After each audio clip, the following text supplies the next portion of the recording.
you want to know what I've been up to, a lot of things, but the latest craft for today, I made a wreath for Easter. I've been wanting to make one of these for my father-in-law's gravesite for a long time, and God opened up the doors, and there you go.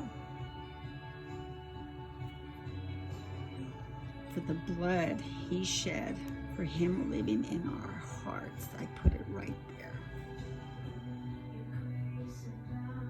So you guys want to see it close up?